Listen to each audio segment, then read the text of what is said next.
Just a brief little education today on the recording artist Jon Hassell, and in particular this album he collaborated on with Brian Eno, Fourth World Volume 1, Possible Musics, released in 1980.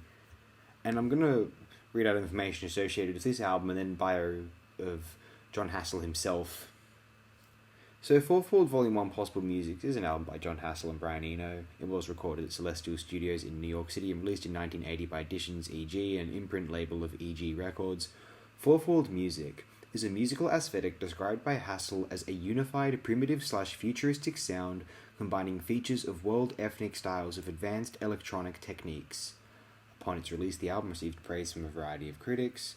Hassell's trumpet is the dominant instrument on the whole album. Hand claps are used as percussion in Griot, which was recorded live at the Art Gallery of Ontario. Rising Thermal repeats a 4-note tape-looped trumpet with a heavily treated trumpet over the top that sounds like a human voice. Charm over Burundi Cloud, which took up the whole second side of the original LP release, is based on some of the longer pieces of Hassell's 1977 album Vernal Equinox. The trumpets feature a reverse echo. The album's cover photo is a Landsat photo of the area south of Khartoum in Sudan. The map coordinates in Rising Thermal, 14 degrees 16 north, 32 degrees 28 east, translate to the area shown in the photo. The river is the White Nile, which is also the name of a Sudanese state. Eno took what he learned from making this album and put it to use in his collaboration with David Byrne, My Life in the Bush of Ghosts.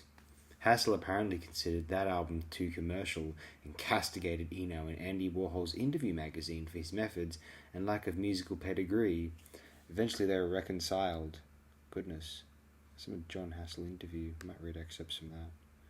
At the end of 1980, Fourth World Volume 1 was named one of the year's 10 best albums by many critics, including Robert Palmer from the New York Times.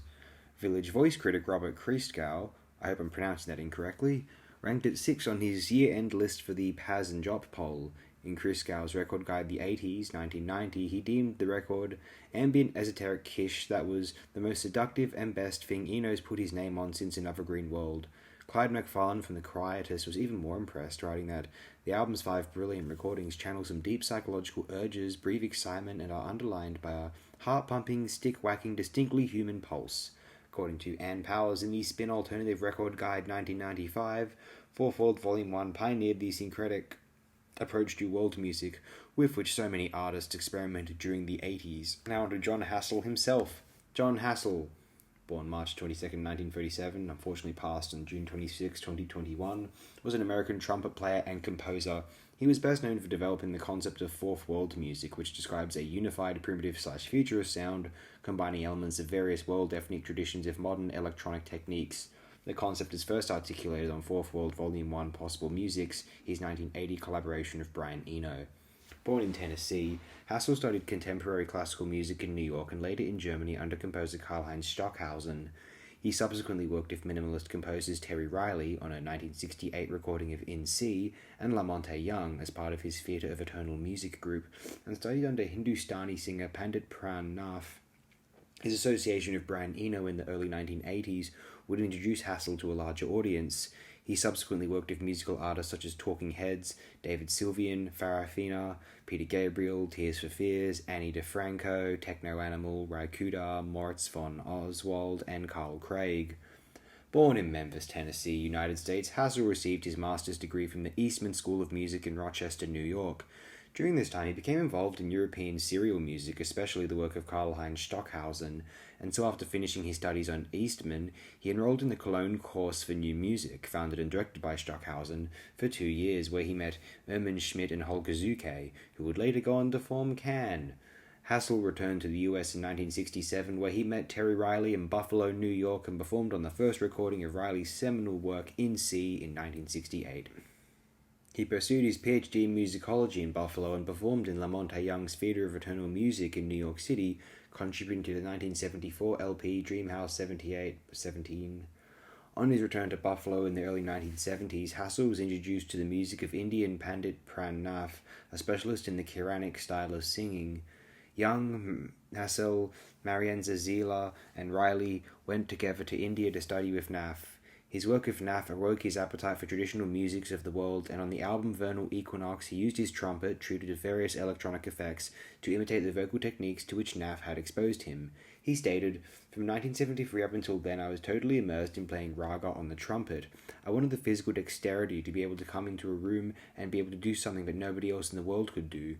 My aim was to make a music that was vertically integrated in such a way that at any cross-sectional moment you were not able to pick a single element out as being from a particular country or genre of music." In 1980, he collaborated with Brian Eno on the album Fourth World Volume 1 Possible Musics and appeared on the Eno-produced Talking Heads album Remain in Light. The same year, Hassel also performed solo at the Mud Club. Plans had been made with Eno and David Byrne for the three of them to team up for what became My Life in the Bush of Ghosts, but the plan fell through when Hassel didn't agree with the direction the tracks were taking. His 1981 release, Dream Theory in Malaya, led to a performance at the first World of Music, Arts and Dance WOMAD, W-O-M-A-D, festival organised by Peter Gabriel. He performed and co-wrote tracks on David Sylvian's first solo album, Brilliant Trees. Oh, it's a great album, actually. I remember digging that quite a bit. And its instrumental EP follow-up, Words with the Shaman. I haven't listened to that, actually. Okay, could be cool. In the late 1980s, Hassel contributed to Gabriel's Passion. That's pretty good. The soundtrack album for Martin Scorsese's somewhat inferior film, The Last Temptation of Christ, unfortunately. Hassel and Pete Scaturo composed the electronic theme music for the television show The Practice. In 1989, Hassel contributed to the Tears for Fears album The Seeds of Love. That group's overrated as hell, to be perfectly honest. Hassel died from natural causes on June 26, 2021 at the age of 84. He had health issues over the course of the previous year. Hassel coined the term Fourth World to describe his work on a unified primitive/futuristic sound combining features of world ethnic styles of advanced electronic techniques. He used extensive electronic processing of his trumpet playing. In addition to non-Western traditional musics, critics have noted the influence of Miles Davis on Hassel's style, particularly Davis' use of electronics, modal harmony, minimal vibrato, and understated lyricism. Both on record and during live performances, Hassel made use of Western instruments, keyboards, bass, electric guitar, and percussion to create modal, hypnotic grooves over which he often played microtonally inflected trumpet phrases in the style of Naft's Quranic vocals. His use of circular breathing on the instrument enabled him to create long, seamless, and mesmerizing melodic lines. And I think we'll end it here. Do explore more of Jon Hassel's work if you're so inclined. I think this album is a great start, but otherwise try his debut, Vernal Equinox. It's one of these things, I think some people are too pedantic, both people who are trying to get into music and fans of the music, and they think, oh, well, to get you into it, you need to start with this one. And it's like, why not start with the debut? Start with the ones that have the best reviews, start with the ones that sound the most interesting to you. There's no, where do I start? It's just think for yourself, And do think for yourself. If you're so inclined, do let me know what you think of Jon Hassel in the comments below. I don't expect that necessarily. But thanks for enjoying this, or at least listening, sitting through it if you have done so. Thanks again, my friends. Appreciate it.